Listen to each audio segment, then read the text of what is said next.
மருந்துகள் கொடுக்குறோம் பரவாம இருக்கிறதுக்கு.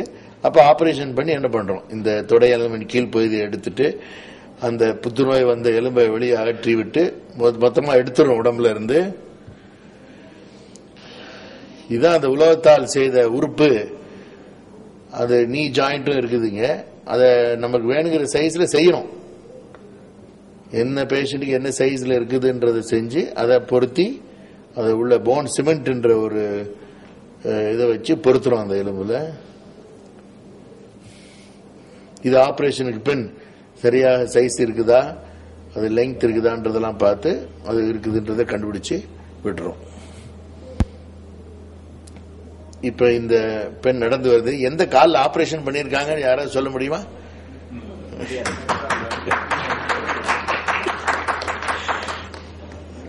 இப்ப இதுல பாத்தீங்கன்னா அது வலது காலில்ன்றது தெரியுது.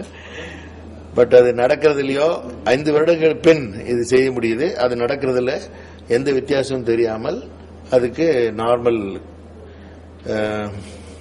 ஆபரேஷன் பண்றதுக்கு முன்னாடி இருந்த நிலைமை வந்திருக்குது. இப்போ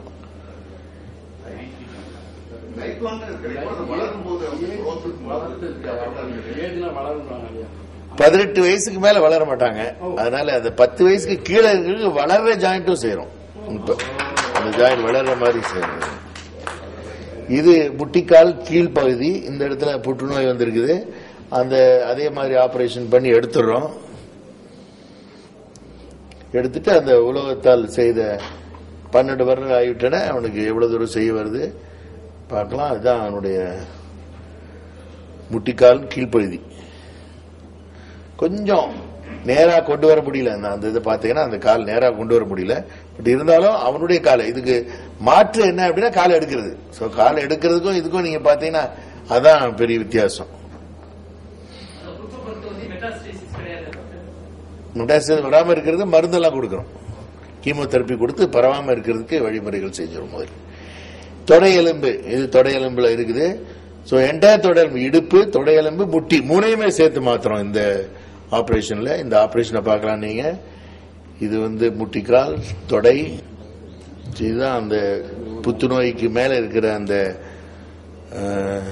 சதை. அதை எடுத்துட்டு அந்த புத்துநோய் எலும்பு போய் பார்க்கிறோம். இப்ப இந்த மொத்த எலும்பையுமே எடுக்கிறோம் வெளியே. இதுதான் அந்த புத்துநோய் கட்டி இருக்குது.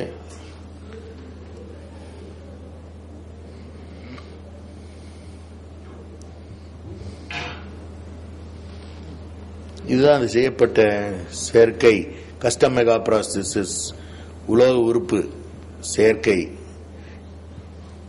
இது இடுப்பு, அது முட்டிக்கால். இதுக்கு பதிலாக மொத்தமாக பொருத்திடுறோம்.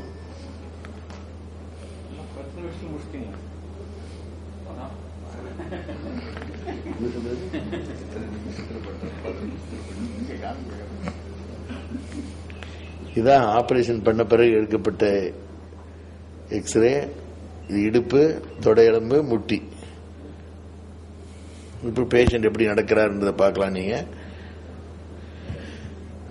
அவருடைய சொந்த காலில் இதுக்கு முன்னால் என்ன பண்ணிட்டு இருந்தாங்க, காலை எடுத்துருவாங்க, செயற்கை காலோடு நடக்கிறார். இப்பொழுது அவருடைய சொந்த காலில் நடக்கிறார். வயதின் காரணமாக அவர் ஒரு ஸ்டிக்கர் வச்சுக்கிறாரு. நம்ம ஊரில் நான் சொன்ன மாதிரி லேட் ஸ்டேஜில் வர்றவங்க நிறைய பேர் இருக்கிறாங்க. அது இந்த பச்சிலை மந்திரம் எண்ணெய் எல்லாம் போட்டு தேய்ச்சிட்டு லேட்டா வர்றாங்க. அப்படி வந்தால் கூட கையை எடுக்க வேண்டிய நிலைமை இல்லை அப்படின்றத இப்ப நம்ம ப்ரூவ் பண்ணிருக்கோம். 20 வருஷத்துல நம்ம பண்ண ஒர்க்ல கையை எடுக்க வேண்டாம் அப்படின்றத ப்ரூவ் பண்ணி, இந்த மாதிரி கேன்சர் கட்டிகளுக்குமே அந்த எலும்பு புத்துநோயை எடுத்துட்டு இந்த கட்டியின் சைஸ் நீங்களே பார்க்கலாம். அதுக்கு உலோகத்தால் ஆன உறுப்பை மறுபடியும் செய்து வைத்து மறுபடியும் பொருத்தி இது மேலே அந்த சதையெல்லாம் வைத்து தைத்து, இதுதான் போஸ்ட் ஆபரேட்டிவா பார்க்கறதுக்கு இருக்குது எப்படி இருக்குது என்று. இது 12 வருடங்கள் கழித்த பிறகும் அதே எலும்பை வைத்து அவனுடைய சொந்த கையை வைத்து இந்த மாதிரி பண்ண முடியும். இந்த கையை வாஸ்தவம் தான், கையை எப்படி தூக்க வராது. நார்மல் கை மாதிரி, கடவுள் கொடுத்த கை மாதிரி மனிதனால செய்ய முடியாது. அதை எப்பவுமே ஒத்துக்கணும். கடவுள் வேற, மனிதன் வேற. அதனால அந்த கையை தூக்க முடியாம இருக்கிறது தெரியுது. இருந்தாலும் அவனுடைய கை வைத்து எழுத முடியுது, வண்டி ஓட்ட முடியுது, எல்லாமே செய்ய முடியுது.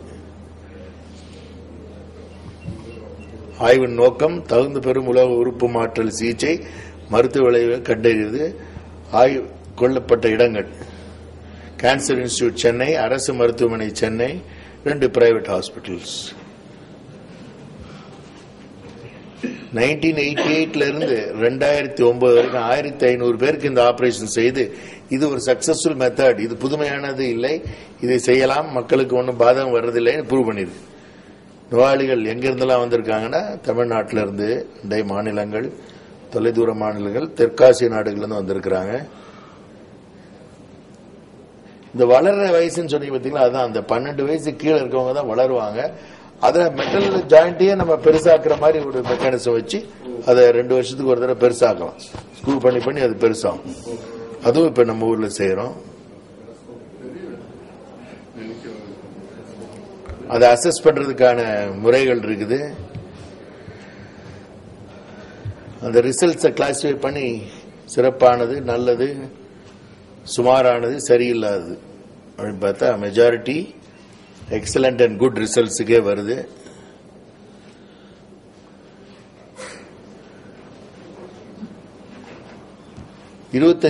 கிட்டத்தட்ட 25%, 125% பீப்புள் இறந்து விடுவார்கள் புத்துநோயினால. இந்த சிகிச்சைனால இல்ல, புத்துநோயினாலே இறந்துருவாங்க. புத்துநோய் இருந்தும் உயிரோடு இருக்கவங்க, அவங்களும் அந்த மருந்தெல்லாம் கொடுத்துட்டு அந்த ஒரு 5% இருக்கிறாங்க.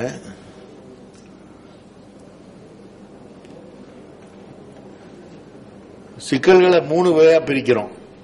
புத்துநோயினால, அந்த மெக்கானிக்கல் இதனால, அந்த மருந்து கொடுக்கறதுனால அவங்களுக்கு வர்ற விளைவுகள் எல்லாம் இருக்கு. சீர்பிடித்தல்,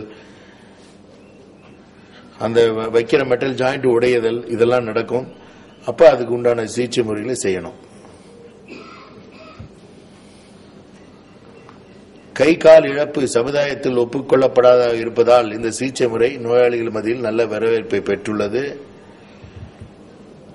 விழிப்புணர்வினாலும் இந்த சிகிச்சை முறை செய்து கொள்ள ஆகும் செலவினங்கள் குறைவதாலும் நல்ல மாற்றம் அடைந்து வருகிறதில்லை, வந்துவிட்டது. உள்நாட்டில் தயாரிக்கப்படும் செயற்கை உலக உறுப்பு சர்வதேச அளவுக்கு ஒப்பிடும் வகையில் உள்ளது. நம்ம பாட்டு இதுதான் நம்ம பிரசிடென்ட் சொன்னது. இப்போ எங்க ஃபர்ஸ்ட் கான்வகேஷன், 20வது கான்வகேஷனுக்கு அவரை கூப்பிட்டுருக்கோம்.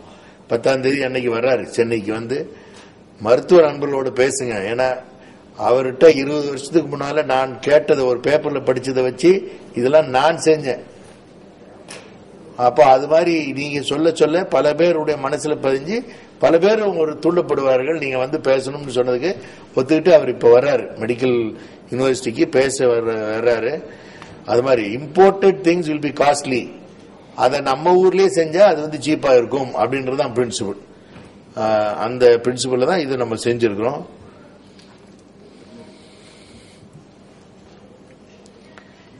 இந்த வேலையை செய்யறதுக்கு கவர்மெண்ட் ஜெனரல் ஹாஸ்பிட்டல்ல கிட்டத்தட்ட நான் 20-30 வருஷமா இருந்து இந்த செய்து இது சக்சஸ்ஃபுல்லா இருக்குன்னு கண்டறிந்து இதை மற்ற ஸ்டேட்ஸுக்கு, நம்ம ஸ்டேட்ல தான் இது ஆரம்பிச்சு 1985ல நம்ம ஸ்டேட்ல ஆரம்பிச்சு இப்ப அதை ஒவ்வொரு ஸ்டேட்ல இருக்கவங்களுக்கும் அதை சொல்லி கொடுத்து, நம்ம இந்தியாவில் 30 ஸ்டேட் இருக்கு, அதுல 15 ஸ்டேட்ல இன்னைக்கு பண்றாங்க.